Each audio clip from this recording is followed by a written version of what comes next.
Welcome to The Real News. I'm Kim Brown. Former Republican mayor of New York City, Mike Bloomberg, is spending hundreds of millions of dollars on his presidential campaign with loads of ads targeting Black voters. Now, he's not a dumb man. She or he who can earn the majority of the Black Democratic primary voters stands a very good chance of securing the nomination. But wait a second. Mike Bloomberg has a terrible record with the Blacks. Everything the New York City Police Department has done is legal. It is appropriate. It is constitutional. They just keep saying, oh, it's a disproportionate percentage of a particular ethnic group. That may be, but it's not a disproportionate percentage of those who witnesses and victims describe as committing the murder. In that case, incidentally, I think we disproportionately stop whites too much and minorities too little. Are you concerned that your comments from that tape might affect your performance with African-American voters? I don't think those words reflect how I led the most diverse city in the nation. And I apologized for the practice and the pain that it caused. But why did you say it? It was 5 years ago. And, it's just not the way that I think, and it doesn't reflect what I do every day. I led the most populous, largest city in the United States and got reelected 3 times. The public seemed to like what I do. Now, that Bloomberg apology was wholly some bullshit done completely out of political necessity for his Nouveau Democratique campaign, but he absolutely meant what he said there when he was in office. So how, in the face of all that open, naked liberal racism, can any Black politician support his candidacy and still be considered credible for representing and advocating for the needs of the Black community? Well, joining me today is Tori Brown. Tori is a PhD student in the Department of Sociology and Anthropology at North Carolina State University, where his work focuses on racial, class, and gender inequality. He is among one of my favorite non-blue check Black Twitter folks, and his timeline is always popping with astute societal and political analysis. You need to go follow him now at Sankofa Brown. He's joining us today. Are you coming in from Raleigh, Tori? Yes, correct. Coming from Raleigh. From North Carolina. Well, welcome. We appreciate you joining us here on The Real News. Thank you. So, Tori, I'm flat out disgusted, but not surprised with the number of Black politicians out here supporting Mike Bloomberg, most of whom are current or former mayors of majority Black and brown cities like Baltimore, Washington, D.C., Charlotte, Houston, Philadelphia, and more. So are these folks mini Mikes? Because some of these politicians supported over-policing of Black people and gentrification, just like Bloomberg. So from your perspective, what's going on here?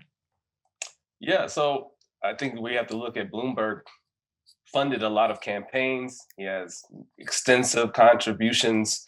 If we're looking at in DC, so he gave $4 million to DC public schools. So you can see that he's kind of planted these seeds years ago, and now he's just reaping the benefits of them. And Black mayors are paying those benefits to them. Are their politics equal to that of Mike Bloomberg? Yes, I think they do represent capitalism. They're thoroughly entrenched in this idea that this is the best way to organize society, and they put their support fully behind it. So former mayor of Philadelphia, Michael Nutter, has been named national political chief to the campaign. And after the dust up regarding Bloomberg's formerly held views on stop and frisk, here he is defending boss on MSNBC. Mike did amplify it or talk about it more, and efforts were stepped up. I did as well. It wasn't coordinated. I mean, I was focused on gun violence in Philadelphia, which was rising as I was coming into office. And so it is one tool in a wealth of tools that the police can use. And the focus is on public safety to change the mindset of an individual who more than likely would normally carry a weapon, to get them not to carry that weapon, to not take that weapon out of the house. So the more than likely is what the issue is, right? Mike's a statistics guy. The idea between stop and frisk is if you are committed to getting guns off the street and you mathematically do it, if you don't keep other things in mind, you may come out with a formula that targets Black and brown people, which was the case in Philadelphia as well. Well, again, the target is not on any particular group. I mean, you don't have to be Columbo to figure out that if the data tells you that there's more violence, shootings, stabbings, gun violence in a particular neighborhood, you are going to put more police officers in that community. Okay, so Tori, as you said, the politics of these politicians, these black politicians and Mike Bloomberg, seem to be inextricably linked. But Mike Bloomberg's policies, especially when he was mayor of New York, were against black and brown communities and gay communities as well. So how do these two things jive? Yeah, I think it just kind of speaks to the politics that we have these days. A lot of times I think we've got to the point now where representation has been just kind of the low bar for any kind of black politician. All you need to do is be black and be a Democrat, and folks kind of support you. But it doesn't really talk about representation as far as a certain political program. So as far as, again, if you're just black and you're liberal, or define yourself as liberal, or define yourself as Democrat, that for itself serves as a case of legitimacy for people. So in your opinion, does the black voter, the black voting bloc, especially when we're talking about these different mayors supporting him, the urban black voting bloc in this case, it's almost antithetical to say that Mike Bloomberg is the candidate for Black America, although he does have the Black America for Bloomberg signs at a lot of his campaign rallies. So, if I'm inclined to believe a sign, then I guess that would be the direction that I would go. But it does not seem as though, gentrification, over-policing, surveilling of mosques is the way for Black America to go. So does the Black political agenda need to be redefined and not so much going towards representation, as you mentioned? Yeah, I think it definitely needs to be redefined, even Blackness in itself. So if you're looking at the 1960s, and people like H. Rap Brown, who were writing at the time, made a specific distinction between the Negro and Blackness. And Blackness was a rejection of the Negro. The Negro was accepting of all of America's institutions and politics, and Blackness was a rejection of that. It was about self-determination. It was about what issues that are impacting our community. It was resisting these systems of oppression like white supremacy, capitalism, and patriarchy. So I think that we need to get back to the point of saying that we need Blackness to be political. H. Rap Brown himself said that to be Black is sufficient, but not enough, right? That we have to have some politics attached to what we have going on. And I think that that's where we've kind of fallen apart. And I think in the case of Bloomberg, we've been so focused on Trump as Trump being the end all or be all of the conditions that we have here, that people are just willing to support anybody who says they're against Trump. From where I sit, I don't see a whole lot of difference between Mike Bloomberg and Donald Trump, but that perhaps is another discussion. But as you mentioned, the revolutionary politics of the 1960s, especially for Black America, I wanted to take a listen to this clip from Malcolm X, a speech that he gave in 1963, where he spoke eloquently of the House Negro and the Field Negro. Let's take a listen. To understand this, you have to go back to what young brother here referred to as the House Negro and the Field Negro. Back during slavery, there was two kinds of slaves. There was the House Negro and the Field Negro. The House Negro, they lived in the house with master. They dressed pretty good. They ate good because they ate his food, what he left. They lived in the attic or the basement, but still they lived near their master. And they loved their master more than the master loved himself. They would give their life to save their master's house quicker than the master would. The House Negro, if the master said, we got a good house here, the House Negro say, yeah, we got a good house here. Whenever the master said we, he said we. That's how you can tell a House Negro. If the master's house caught on fire, the House Negro would fight harder to put the blaze out than the master would. If the master got sick, the House Negro would say, what's the matter, boss? We sick. We sick.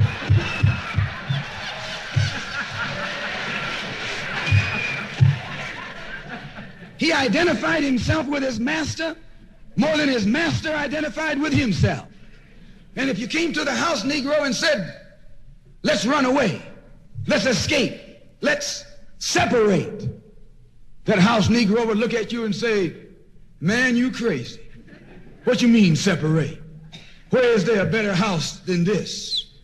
Where can I wear better clothes than this? Where can I eat better food than this? That was that House Negro. In those days, he was called a House Nigger. And that's what we call him today, because we still got some house niggers running around here. So does Malcolm's argument still ring true in 2020, or is it an oversimplification which doesn't consider the complexities of playing the game and doing what you got to do in order to succeed as a Black person in America? Yeah, I still think it holds true today. You always have those folks who think that what the problems that Black America face are a product of bad people within the institutions, rather than how the institutions and systems are structured.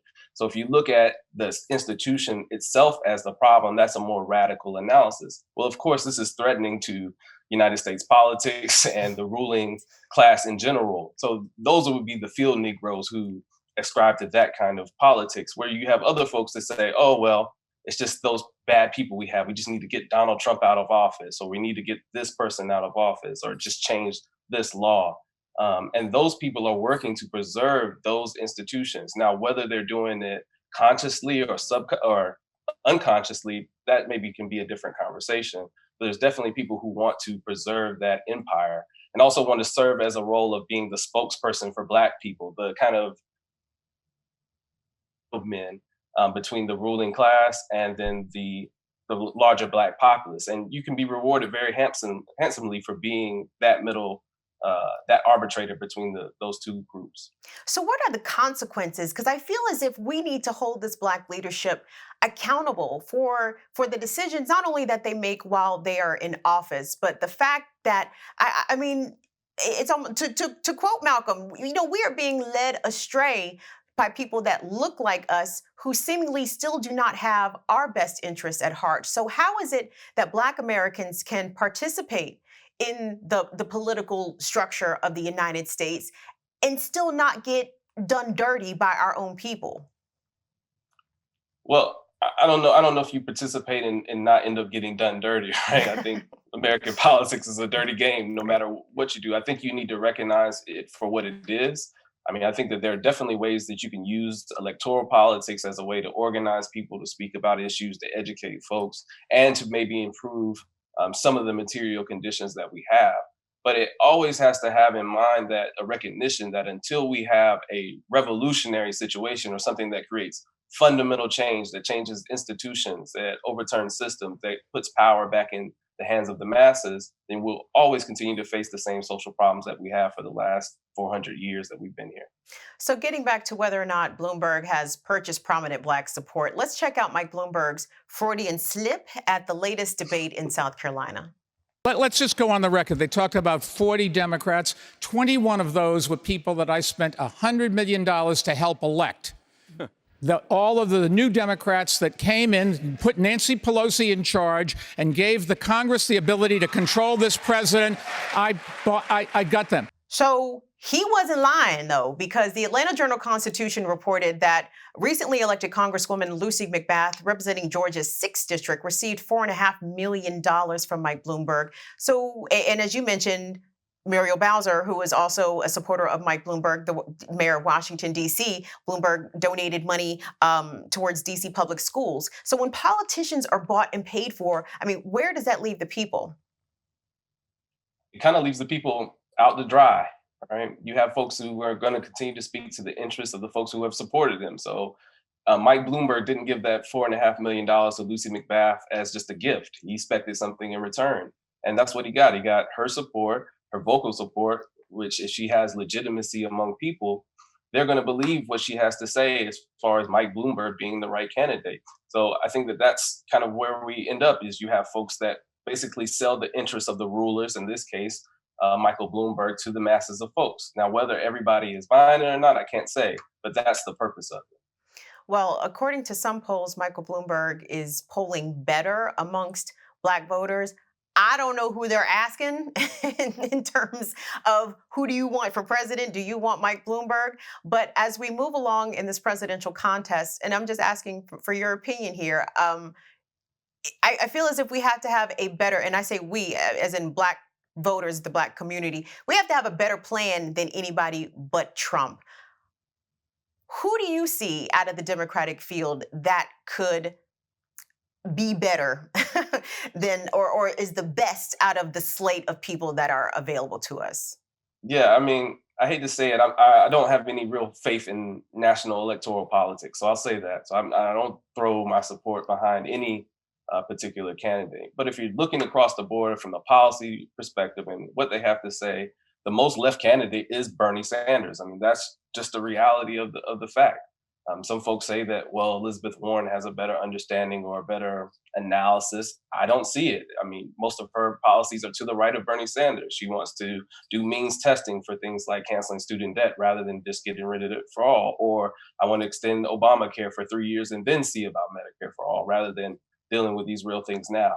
I mean, if you look across the board as far as healthcare, policing, all the kind of disparities that we see on race, if you're looking for a politician that's going to at least give mouth service to him, whether he can actually get it passed in the Congress or anything like that, it would have to be Bernie Sanders. But again, no true form of ending or justice will come through this kind of process. So I say that not as an endorsement of Bernie Sanders, but just kind of what you have in front of you to deal with.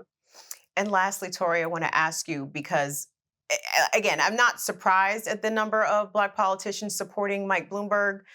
But I'm wondering, we don't hear the term sellout being used in mainstream spaces, and and I'm not sure if it's out of a position of respectability that people don't call out sellouts as publicly as they once did. So is there a place for calling out Black politicians who literally sell out the needs of the community?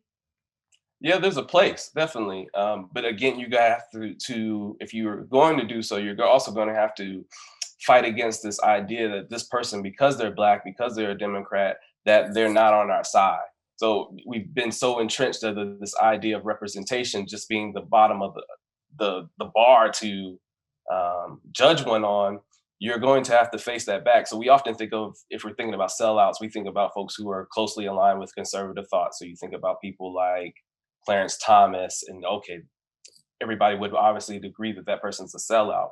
But it's hard to do that when you have folks who say, well, I'm Black, and they use social justice rhetoric. They've co-opted things about from movements and tried to align themselves as being a pro-Black or at least a anti-racist kind of politician, or being concerned about the Black community. You're going to have to push back against this idea that you can have those kind of traits of being Black and be a Democrat and still sell out to the ruling elites.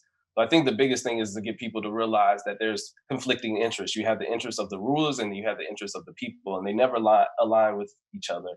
And any politician that tries to tell you that we can have it all, that the rich can still be rich, we can have billionaires, and we can have private health insurance and still have public, that everybody can kind of just get along, is selling you a lie. Very well said. We've been speaking with Tori Brown. He's a PhD student in the Department of Sociology and Anthropology at North Carolina State University. His work focuses on racial, class, and gender inequality. And if you're not following him on Twitter, you need to do so right now at Sankofa Brown. Tori, thank you so much for joining us. I appreciate your contribution with The Real News today. All right. Thank you so much, Kim. And thank you for watching The Real News Network.